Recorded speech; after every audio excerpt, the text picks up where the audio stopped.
Era visto. Anselmo namorado. Non sabedes lo que tal pasou o outro día. Non o ides crer.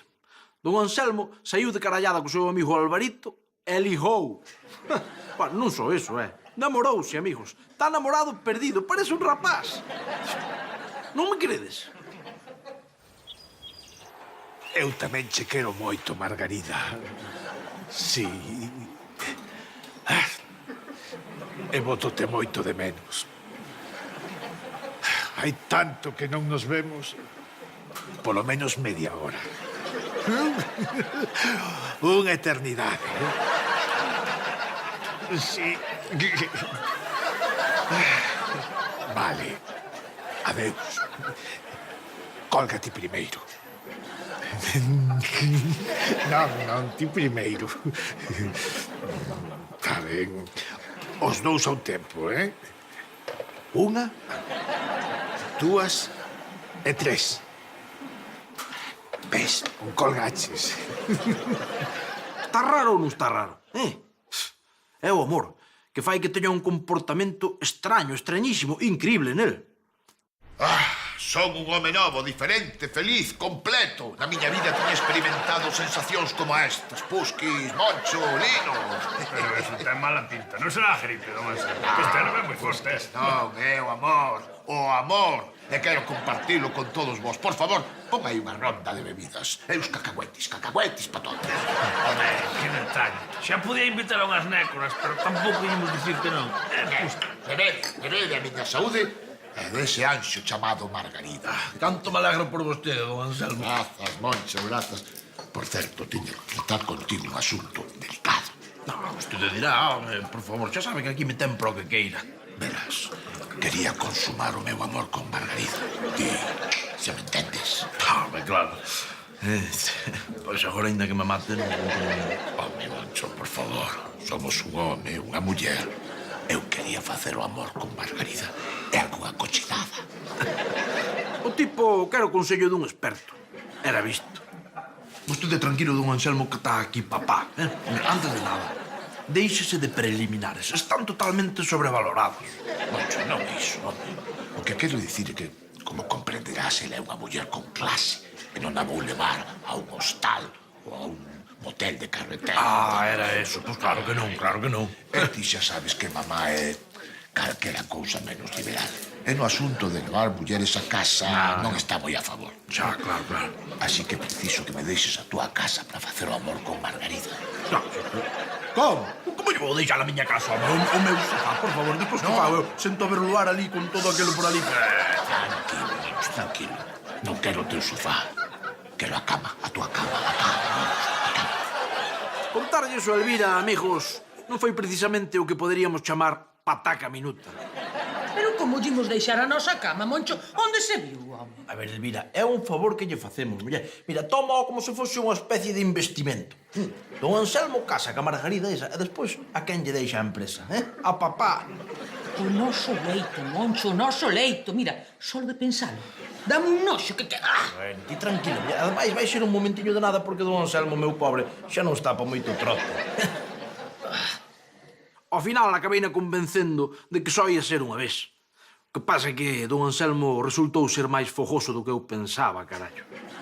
Así. Azóntalo outra vez. Azóntame máis. Un cuarto. A culpa é dos médicos, hai que reparten viagra como se fosen lacasitos. E despois pasa o que pasa. Viriña, non me mires así, muller, que vai ser hoxe na máis, e despois máis nada, xuro. Villavana. A ver, queremos dormir. Estiveron toda a noite dando, e veña, teu pau, miña vareada. E non foi esa vez na máis, non. Que don Anselmo non tiña parada. Incluso foi cando non estaba apalabrado. Ai, pensar que ese vello estivo aquí na nosa cama. Dame un noxo que... Va, miña, é mellor non pensar no asunto. Xa está, esquecio, Moncho, ocórreseme un xeito para borrar a pegada de don Anselmo nesta cama. Así é como. Ven pra cá, tigre, que che vou dar un repaso. Perdón. Por eso.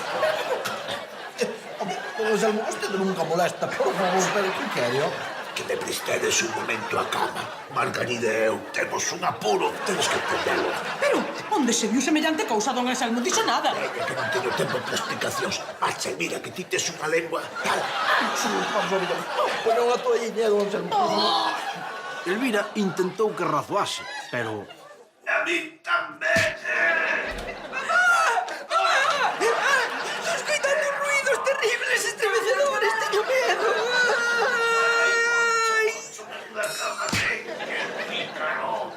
Sí, amigo, sí. A cousa era terrible, terrible. Pero non quedou aí, Dona Hortensia quería falar comigo sobre a moza do seu fillo. Moncho, desgraciado. Anselmito anda cunha lagarta. Pero por que di eso? A min non me engana. Bota desodorizante e lava os dentes todos os días. Bueno, miña, eso fago eu cada mes tamén, así unha vez ao mes. Será por higiene? Non! É sentimento de culpa. Saber onde mete a boca. Que noxo! Esa pendanga vaime quitar todo. Vaime botar da casa.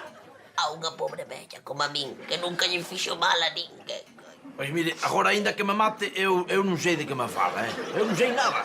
Ti tamén me queres botar da casa, Desgraciado, maleante, previceiro, condenado. Ai, malmecho. Unha pobre vella. Si, home, si, era boa. Unha bruxa, amigos, unha bruxa. Eu non lle digo nada nito. Cando don Anselmo case coa tipa esa, é que deu á fronte da empresa a ver quen ri. Papá. Moncho, traio planes novos para esta empresa que creo van ser do teu agrado. Oh, non me digas así. Sí. Onte estiven falando coa miña noiva Margarida e estuvo revisando os papeles e vai facer unha reestructuración. Bueno, esa muller é listísima, é unha sabia. Vi que sí. Estivo facendo números e chegou á conclusión de que ti, Moncho, cobras moito. Normal. Como? Sí, ademais vais establecer aquí en Lameiro e comprenderás que teño que darlle un posto de responsabilidade. Vaise poñer ao mando. Vai ser a miña xefa? Naturalmente. E hai ideas novas, Moncho. Ideas novas. Primeiro, reducción de salarios, aumento de horas de traballo. E o que se poña tonto, á rúa. Vamos apañados, non? É unha muller maravillosa. E vaite acostumbrando. Empeza a chamarlle Dona Margarida. A fin de contas vai ser a tua xefa. Ai, como amo a esa muller. Vaya, voulle a presentar a mamá. Ánimo, Moncho, comeza unha nova era. Ou sexa, que con ela aínda vai ser peor que con don Anselmo, que xa manda carallo. Que podía facer? Que podía facer? Era a felicidade de dúas persoas namoradas contra o meu benestar. Ni no duvidei. Era visto. Do peor, dona Hortensia. Esa muller era do peor. É terrible. Divorciouse 4 veces. Cambiou de sexo. Que se... Antes era un home. Agora ten moita teta, pero antes era un home camionero. Terrible. Ainda por riba, diz que odia aos vellos a morte. Desgraciado, Anselmito. Vendes a tua nai por unha pendanga. Ai, non ten corazón. Terrible. Mire, ten que acabar con esa relación que senón métena nun asilo, dona Hortensia? Mira que lle digo. E ainda por riba, a tipa di por aí que quere quitarlle os cartos a don Anselmo. Non hai misericordia. O que vai ser de nós no mundo? Non hai piedade. Condenado. Pero por que me pega a mí? Ainda por riba que yo veño a contar. Para desfogar. Un respeto que son unha persoa maior. Cando chegou don Anselmo con Margarida, os berros e as vareadas de dona Hortensia escoitábanse na choupana. E non sei como a mamá conseguiu enterarse. Sabe Dios, don Anselmo, é que as mulleres teñen un sentido especial para estas cousas, un sexo sentido que se chama. Foi espantoso, amigos, horroroso. Cuspiu e insultou na menina polos pelos, botou-na fora. A muller saliu dali como puido, claro. Iso sí, con brazo roto. Xa non se van volver ver máis. Non, Margarida di que non quere estar cun home subxugado pola súa nai. A verdade é que do brazo non axudou moito. A xente ponse moi repugnanta cando lle rompes un juez. Digo polos árbitros, que eu teño experiencia con eso. E o peor é que mamá ameazoume con deserdarme se continuaba con a relación. E claro, comprenderás, buscas que iso...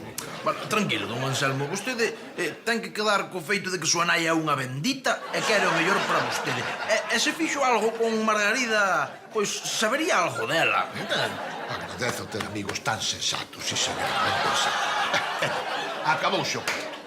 Por aí de festa. Vou chamar ao Alvarito e a marchar por aí. Que, home, diga que sí, total. Outra cousa non, pero mulleres por aí así,